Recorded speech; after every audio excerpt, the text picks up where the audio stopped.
Hey, it's Chris. Let's do this. So, what are we talking about today? Second half of the year, right? Games that I am anticipating in a slightly different way. They're going to be make it's or break it's, right? Games that I have put on small pedestals and said, okay, let's see where it goes. Games I need to play to figure out, did it meet the hype or maybe not? Some of those are in my possession currently. Some of those I should have played more than I already have at this point, and some of those are going to be coming very in the near future, and I'm going to be playing them in the second half of the year. So, right? A few of those all over the freaking place. You ready? Let's go. Straight up. I'm going to take the mea culpa on this one. I am still slogging through my way of Primal The Awakening from Reggie Games. And I don't know how I feel about this one yet. There's a lot of stuff going on. There's some highs, and there are just some, okay, I need to deal with this. And that's the big thing with anything along these lines, right? Where is Primal gonna fall? You've got some lovers out there, you've got some haters out there. There's too much going on. There's a perfect amount of Monster Hunter-esque vibe that I love in that sense, right? Player count. Ease of access, huge rule book, dynamic experience, right? Kind of go back and forth, yin and yang. And so I need to get further into it to coagulate some of my thoughts to be able to spew them back out unintelligibly on the camera, essentially. A couple things I have in my collection as well. Let's stay with that theme right now. I have Arcs sitting right here, right? I haven't gotten this one played hardly at all. I would love to have this one played more. I would love to be capitalizing and striking while the iron is hot on the hotness side of things, where everyone wants to throw their opinion on this very large, dynamic, flowing game. I don't know. I worry about this just like Root and just like Oath, right? And I just go, pipe dream, smoking the hopium here at the beginning of the video. And that's going to be probably, of all of the games on this list, the biggest question mark for me right now, truth be told. Bigger than one later in this video that may surprise you as someone who ordered it. I think this one is, in theory, easier to get to the table than the other one, but the other one, you know, it's a little bit more digestible. I don't know. I'm just making words up now at this point, but that's my concern, right? It's just going to potentially be a better game, I think, overall at 3 and 4. The comparison of Oath and being easier to play at 2 players than Oath, right? That's a low bar. That's like saying we should have presidential candidates under the age of 80, right? You're not setting the bar very high on that one. Say what you want and whatever, where you fall, but right? You get what I'm saying, right? Like saying it's a better 2-player game than Oath doesn't mean a whole lot when, you know, Oath is not very well thought of as a 2-player game in the first place. So, right? I look at this and I go, great. And some of the reviews on talking about 2-player modes in terms of dynamics and shifting and, you know, political, not as positive as I would like in terms of the anecdotal evidence that's out there right now. And that makes me a little scared to try and play this one with my wife, because it could be just a big, huge turnoff from that aspect of things. And so it's trepidatious. Speaking of other things that are down on the floor sitting next to this video, not because I actually prepped for a video, folks, but because it's just sitting here because that's where I'm storing it right now, and that's Skyrise, right? I talked about it in my unboxing earlier this year, and I haven't played it. I haven't been able to get this one played at all. Again, probably comparatively to almost everything else on this list, this may be the most straightforward, easiest rules-wise to get played. And I just haven't been able to get it played. Something has always cropped up, something has always popped up in the way or replaced it in terms of the play it now factor. And I think it's beautiful. I have the beautifully miniaturized sun-dropped version of things. I see people selling it for on the secondary market, so I'm not worried about, oh, can I get rid of it if I don't like it? I don't care about that. But I went into this going, I want to like it, but all of the concerns, we'll say, that I've read indicate that it's a little bit much of a point salad buffet at the end in terms of a little bit of this here, a little bit of this here, a little bit of this here, a little bit of this here. I can do that, right? You know? But I want it to be more like Cascadia than some of the recent crowdfunding games doing similar things, where all of a sudden you've got 12 different ways of scoring, or the 16 different resources from the one from Kids Table board games with the Maple Valley style of things, right? Like, there is a limitation to how many I want to do in that aspect. You know, if you're going to Cascadia it, you know, I can handle that. A little slight bump, okay, no biggie, but where is this one going to fall? The auction bidding mechanic, I think, is clever, but I, truth be told, even though I read it through and watched some of the rules changes and some of the playthrough, I didn't realize there was this much point salad at the end. So how is that knowledge going to affect my feeling gameplay-wise? Because, again, truth be told, some of the stuff I've just played recently in this past month already, I don't care about winning, right? Just played Foundations of Rome the other day. I'm not good at spatial stuff, right? I have fun with that, though. It's fun. More fun than Tiny Towns is, but occupying same portions of my brain. Just played Dodo's Riding Dinos as well, right? Mechanically not super sound. It was cracking us up at the table. The three-year-old was dropping meteors like they're hot, right? Like, because they are hot, they're meteors. But you know where I'm going with that. That's just something to be said, right? Where you go, in theory, it shouldn't be this fun. And then in actuality, it knocks it out of the park. What is this one gonna do? Roxley, show me what you got. So, a couple in my collection right now. Now, let's go to a few, though, that are arriving. TBD, soon. Soon. They're arriving soon. CMON. I got 2 CMON projects coming. And I'm a little peeved because I'm on the East Coast. And these shipping containers are arriving at completely opposite times. People are selling. People have been selling at the time of me filming this for 2 weeks already some of their Marvel United Multiverse stuff. I'm not even going to have mine for probably another 4 to 5 weeks at least, if I'm lucky. And that just irritates me because they also, it seems, bundled it with the Cthulhu Death May Die Seasons 3 and Season 4. So we'll talk about one and then we'll talk about the other, right? Marvel United Multiverse, as we're going along, I don't even know why I'm talking about this. This is a make it or break it. It's a make it or break it, I guess, in the sense that it's going to help me figure out what other expansions of the ones that I bought, because I got the all-in, as well as the expansions I currently have, which ones are going to stay. You know, when I got Season 2, when I got X-Men, I call it Season 2, we're on first name basis. And it eliminated some of the need for some of the expansions from Season 1 with the Avengers. And you really just kept like the expansion stretch goal box and like the Sinister Six, you know, that sort of thing. And so I'm wondering if this is going to do the same thing to Season 2, where I'm going, okay, well, maybe I don't need Team Gold or Team Blue, or how is this going to affect my DC United pledge?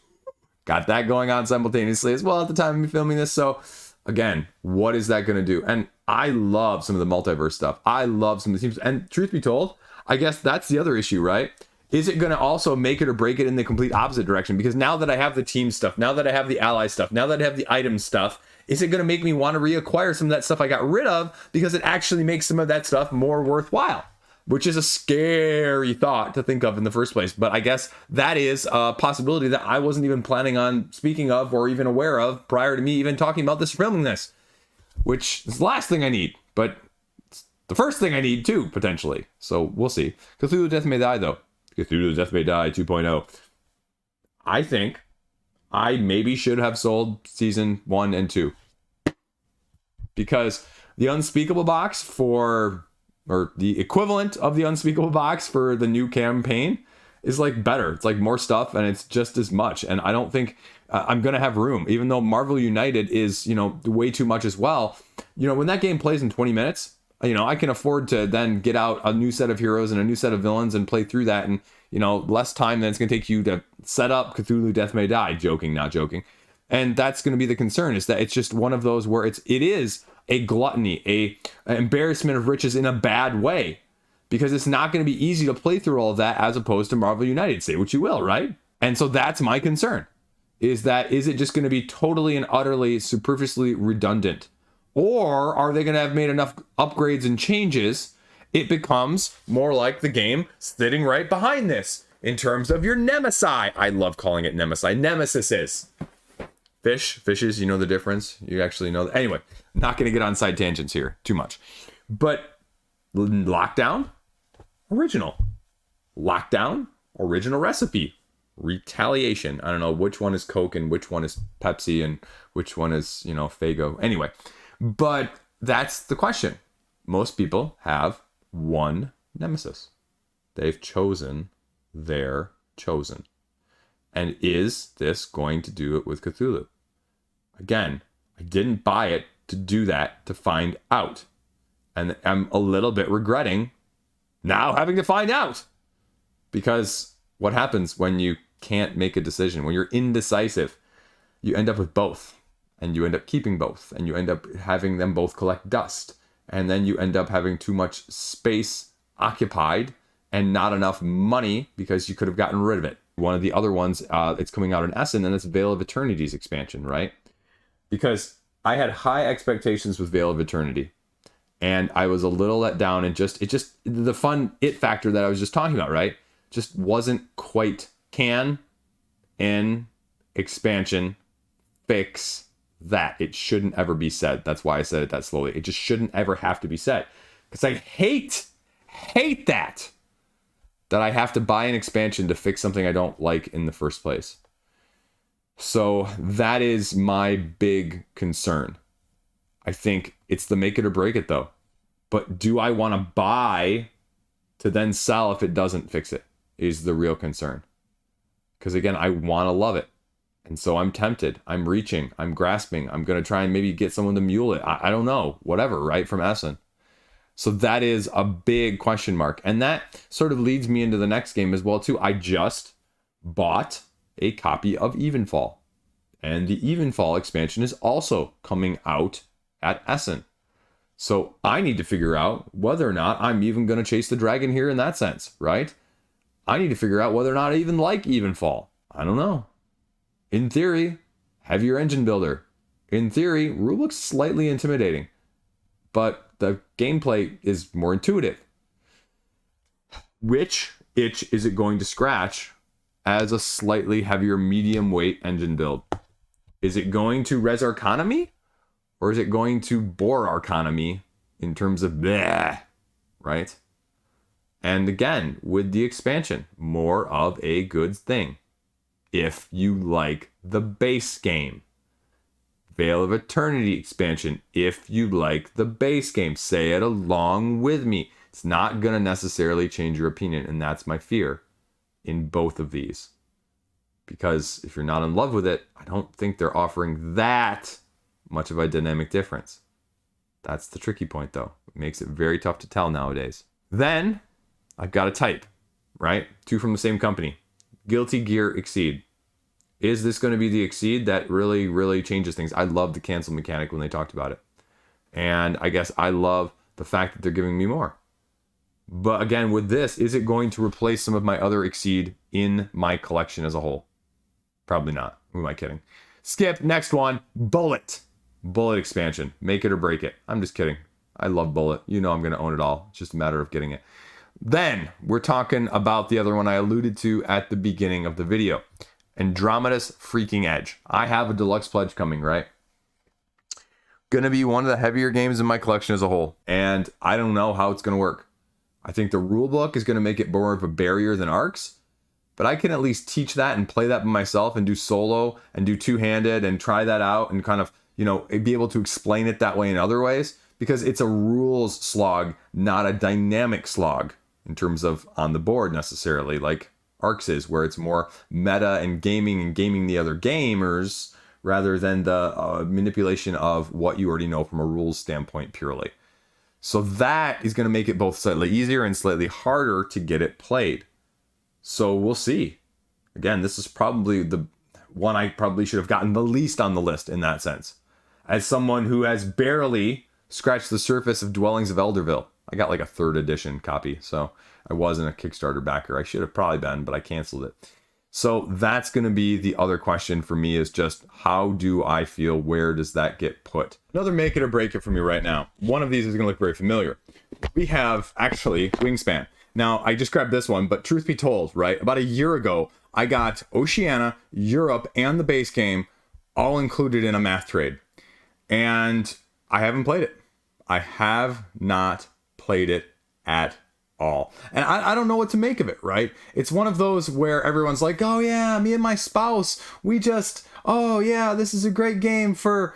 And then you also see the other end of the spectrum of saying, oh, well, this nectar breaks it and this combo is whatever. And I just kind of go, you know, as someone who just picked up Space-Based Genesis, right? That's what my wife likes to play. And is this going to just be too much comparatively? Again, not saying for like in general, but my wife likes these snappy, quick decisions just going off of it. And I just fear that even though some of the expansion like smooths out the base game issues in whatever way, shape, or form, right? Truth be told, I don't even know, because ignorance is bliss. But that's what my concern is. And this has taken up a not insignificant amount of shelf space with 3 boxes of 2 expansions and a base game I've never touched. So put up or shut up right now, Wingspan. Let's frickin' go. Then the other one. Got this one again in a math trade probably, I don't know, a year and a half ago. I stopped doing math trades since then. I just don't have a great luck with them, as you can see. Brian Boru, right? This is the trick-taking area control style of things, where if you win the trick, you play on this half of the card, and if you don't win the trick, then, you know, it's the other half or something along those lines, right? Again, haven't played it. It's been sitting on my shelf. Oh, so shiny and oh, so nice, my precious. But comparatively, right, you know, I've said this plenty of times on this channel, area control, area majority is not my usual love it mechanic, right? And so that's going to be my big conundrum. It's sort of like another one that we'll just loop in here that I got again in another math trade, right? This is the math trade section of the video, I guess.